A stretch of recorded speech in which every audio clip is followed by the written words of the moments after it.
Salama, Salama, bien-aimée dans le Seigneur, c'est bien moi, la sœur Déborah, la servante du Seigneur pour ceux qui ne me connaissent pas. Voilà, aujourd'hui je viens donner un message au chantre et au prédicateur, je crois qu'il est prophète, Jonathan Gambela. Voilà, c'est un message que j'ai eu le 4 juin 2025. Voilà, comme vous savez, on a beaucoup de messages, voilà, beaucoup de choses à faire. Donc, on ne donne pas toujours les messages de manière prompte. Voilà, donc je viens donner le message au chantre Jonathan Gambela. Alors, sois béni, mon fils, sois puissamment béni. Je ne te connais pas trop bien, mais je connais certaines de tes chansons que j'aime beaucoup. Voilà, donc j'ai 3 messages pour toi. Le Seigneur m'avait parlé, comme je le dis, en juin 2025. Donc, il y a 3 messages ici pour toi. Alors, le premier message, le Seigneur m'avait montré une femme que tu connais qui n'habite pas avec toi, mais dans ta vie, qui te fatigue beaucoup. Une femme qui te fatigue beaucoup, je pense que tu sais de qui je parle. C'est une femme qui te fatigue, qui te nuit, qui ne veut pas te donner la paix. Voilà. Et à la fin de ce message, je te dirai ce qu'il faut faire pour que tu retrouves la paix par rapport à cette personne. Donc, c'est une femme que tu connais.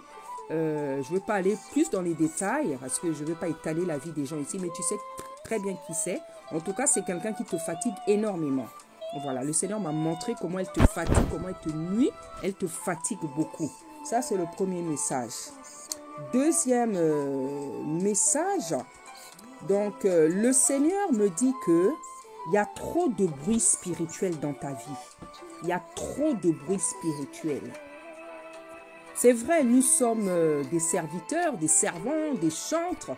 Nous devons faire beaucoup de choses pour le Seigneur. Nous devons prêcher, nous devons chanter, nous devons danser, nous devons faire beaucoup de choses. Et c'est vrai que le Seigneur nous a donné des dons, mais aussi des talents.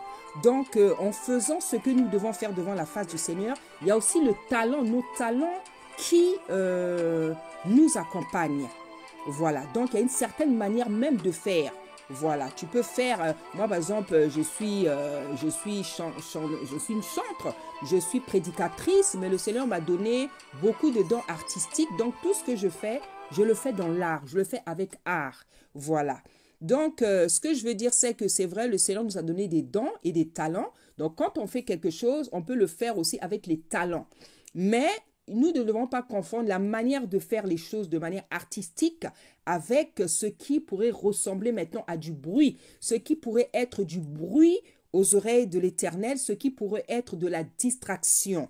Voilà, comme je t'ai dit, je ne te connais pas trop bien, je connais certaines de tes chansons et je crois que ça fait 3 ans ou peut-être plus, j'avais aussi entendu ton témoignage quand tu étais jeune et tout. Donc, voilà, je ne te connais pas trop bien, mais j'ai quelques détails que je connais sur toi. Et c'est vrai que quand je vois tes vidéos, je vois qu'il y a beaucoup de bruit, comme le Seigneur m'a dit, beaucoup de bruit spirituel. Et même de manière, comment dire, visuelle comme ça veut dire quoi? Ça veut dire que mon cher frère, mon cher fils, parce que je sais que tu es un fils, c'est vrai que devant le Seigneur, il n'y a pas d'âge, il n'y a pas mais, c'est pas aussi mal de, comment dire, de reconnaître nos âges physiques. Voilà, parce que je sais que tu es très jeune, je sais que je peux être ta maman, c'est pour ça que je me permets de t'appeler mon fils. Voilà, donc parce que quand le Seigneur nous parle, eh ben, nous sommes obligés d'aller regarder les vidéos des personnes quand on ne les connaît pas bien. Donc effectivement, dans tes vidéos, dans ta manière de faire, il y a beaucoup de bruit spirituel, c'est-à-dire il y a beaucoup de distractions. Dans quel sens? Dans le sens où il y a des choses que tu fais, par exemple, dans tes cancers, des choses que tu n'es pas obligé de faire. C'est vrai, vous êtes en groupe, tu travailles en groupe. Je vois qu'il y a beaucoup de gens qui t'accompagnent.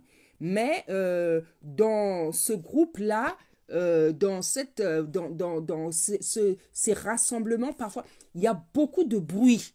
Il y a beaucoup de bruit. C'est-à-dire des choses que que tu n'es pas obligé de faire devant le Seigneur.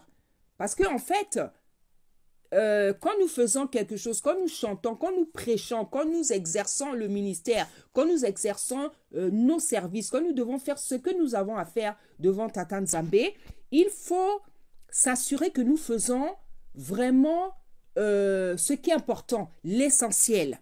Voilà. Donc, parfois, bon, je ne sais pas si c'est des zèles excessifs. Parfois, si on ne fait pas attention à se concentrer sur ce qu'on doit faire, on peut tomber dans la distraction. On peut tomber dans ce qui ressemble à du bruit. Et c'est vrai, je vois beaucoup de vidéos. Je dis, mais c'est vrai, Seigneur, tu as raison. Il y a des choses qu'il n'est pas obligé de faire ici. Hein? Par exemple, le Seigneur m'a fait tomber, me fait voir les vidéos parfois que tu fais avec ta femme. Je ne sais pas comment on appelle ce genre de vidéos. C'est des shorts comme ça où vous dansez, vous faites des chorégraphies, vous faites... des pas, je ne sais pas comment on appelle ça, si c'est des shorts, si c'est des reels, je ne sais pas comment on appelle ça. Le Seigneur me dit que, dis-lui, il n'est pas un enfant, il n'est pas un jeune, il est mon serviteur. Le Seigneur me dit, dis-lui, il n'est pas un enfant, il n'est pas un jeune, je ne le vois pas comme un jeune, je le vois comme mon serviteur. Donc, ce n'est pas parce qu'il a un âge qui est jeune qu'il va faire les choses comme les jeunes. Donc, voilà ce que le Seigneur me dit. Le Seigneur me dit, dis-lui, il n'est pas un enfant, il n'est pas un jeune, il est mon serviteur. Devant moi, il n'y a pas d'âge. Parce que lorsque le Seigneur avait appelé Jérémie, le Seigneur lui avait dit, ne dis pas je suis un enfant. Ne dis pas je suis un enfant. Donc, lorsque le Seigneur nous appelle à son service, lorsqu'il nous a formés, il nous a brisés, il nous a préparés pour qu'on puisse le servir, on doit se considérer comme lui, il nous voit, comme lui, il nous considère. Donc, quand Tata Nzambe te considère comme, comme son serviteur, tu dois aussi te comporter comme un serviteur et non plus te regarder comme un jeune, te disant que non, comme je suis encore jeune, il y a des choses que je dois faire. Parce que ces choses que tu fais, ça n'intéresse pas le Seigneur en fait. Ça n'intéresse pas le Seigneur. Parce que le Seigneur estime que ce n'est pas important dans le ministère. Ce n'est pas important devant sa face. Ce n'est pas important pour lui. Tu es chantre, tu chantes, tu danses. Maintenant, il y a des choses que vous pouvez vous retrouver à faire à la manière du monde. Oui, parce que souvent, les enfants de Tata Nzambe copient les choses du monde. Il y a des choses qu'on peut faire, parfois c'est à la manière du monde. Hein? Pour chanter, pour danser, nous n'avons pas besoin de répéter les choses du monde. Et le Seigneur me dit que y a beaucoup de bruit, il y a beaucoup de bruit spirituel. Hein? Donc, il y a beaucoup de choses qui sont du bruit, en fait, aux oreilles de Tata Nzambe. Donc, je pense que tu es, tu es intelligent. En regardant tes vidéos, ta manière de faire, tu verras que si tu t'assois, tu regardes, tu verras que oui, bah, ça, j'étais pas obligé de faire. Voilà, le Seigneur aime l'ordre. Le Seigneur aime l'ordre. Le Seigneur aime l'ordre, bien-aimé. Le Seigneur aime l'ordre. La Bible dit que c'est un tata d'ordre et non de désordre. Et dans le zèle, surtout quand on est en groupe là, il y a beaucoup de choses là. On oublie qu'on s'éloigne un peu de la volonté du Seigneur. Voilà, donc je mets ici, par exemple, les choses par exemple, auxquelles Tata Nzambe pense, par exemple, ces choses-là, voilà. Donc, il faut faire très, très attention à ça.